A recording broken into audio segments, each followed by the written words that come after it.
So You Adam got is to very build good. that bridge of empathy before Yeah. you can send over the 18-wheeler of logic.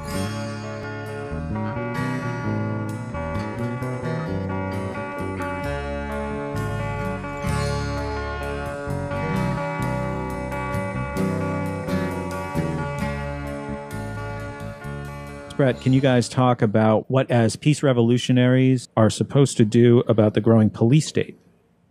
Everything that you want to learn through the internet, you want to apply locally with your friends and family. Yeah. So if you live in a community and there's a police, organization near you that's, trying to do business, and you're aware that they're getting war wagons on all this advanced military technology, well, first, nobody's really effective by themselves. So you got to be an individual, be responsible for your own thoughts, know how to discern fact from fiction. Those are the basics.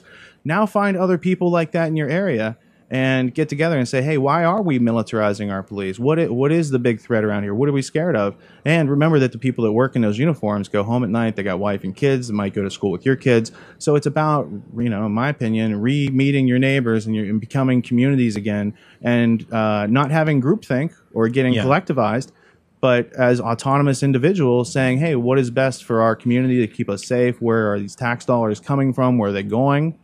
Because all that funding's coming from someplace. They're just using tax dollars from somebody else's state that they really get at gunpoint. And they're like, we'll fund these guys over here who really don't have a military need for that type of equipment in a lot of parts of this country. Yeah. So first, you have to become a competent, able individual. And then once you do that, you can compassionately communicate with other people voluntarily and get things done. But that doesn't happen overnight, but it does happen with a consistent habit. And you meet new people all the time when you use a currency of appreciation. Yeah, and that compassion is really important. Just automatically orienting the police into the category of enemy is very counterproductive. And I think that even though the police are certainly involved in a lot of things all over the country that I really strongly object to. You've seen the video, Don't Talk to the Cop, right? Yeah, the one with the attorney, and then the cop says everything the attorney just said is right. Yeah. So they're not going to just extend those things. They bait people. They use something called the REID technique, REID.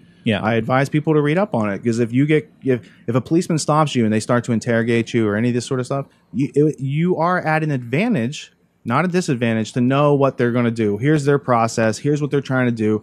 They need people to incriminate themselves. And if you're innocent, why would you provide them some sort of data that they can twist around and use against you? So you have to kind of learn the protocols, and it's more of that's how you could have the confidence to act polite and keep your cool, because you have knowledge about the techniques that they're using when they want to interrogate or stop and frisk or TSA. So the more you know about the things that cause us fear, what are the basis of our fear? Let's start there. Uncertainty, right? Yeah. But really, all fears stem around someone taking away our free will. Right. Spider, snake, burglar, any of these things, they could take away your free will, right? Monstrous government, state, things like this, they take away your free will. Right. So I think it says something that the true nature of a human being, like our fears, are based around, losing our free will. That's a building block, I think, that we could all go forward with. It's like, keeping our right to keep ourselves alive and to have property, to do that, to work and be able to, sustain ourselves and be individuals. Like there's something between being an individual and the nature that humans have fear, and what's at the base of those fears, and then people who play on those fears, right? So it's like, if you can't understand those internal, they're concepts that are implicit until you learn about them to make them explicit. Explicit is like putting handles on them so you can grab them and move them around and kind of get a grip on these ideas. Yeah. Right? So it's metaphors.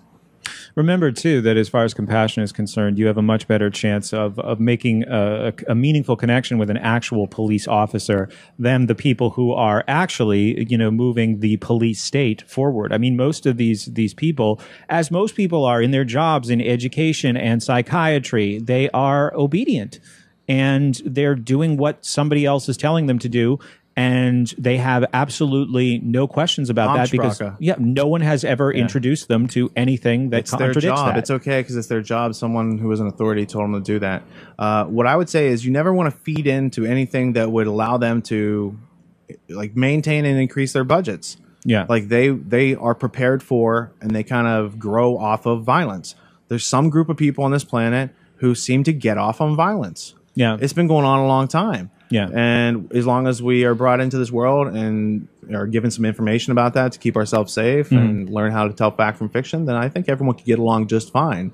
But there's a couple purposeful obstacles, roadblocks, pitfalls dug out, minefields laid that are very profitable to a small group of people who don't really know how to survive any other way because they're not creative minded, they're not inspired, they're not curious. They're acting out a role that was written for them by their parents and grandparents, and I kind of feel sorry for them. Yeah.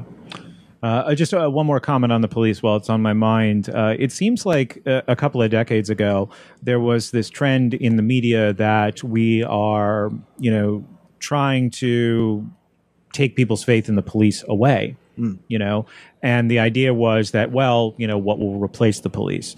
But it seems like, especially with the people coming home from these wars and, joining the perfect job, becoming a cop, that the police as they were are just being transformed to the police as what's the military. They would want as somebody who is really trying to take away whether you want to talk about sovereignty or free will or just the last bit of freedom in America anyway. You don't bring in I guess there would be an advantage to bringing in troops from another country who don't have a problem seeing other Americans or Americans as the enemy, especially if they don't speak English. Like the troops they would bring in to manage America if that sort of thing happened, they would bring in Chinese troops, Russian troops, anyone who doesn't speak English, because then you'd have empathy and sympathy for people and not want to just manhandle them. But that's what goes on around the rest of the world.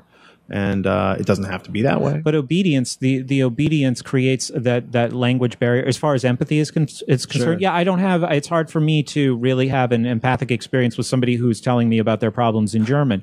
But that obedience, just following orders and conforming to the expectations that these police officers have, that creates that language barrier.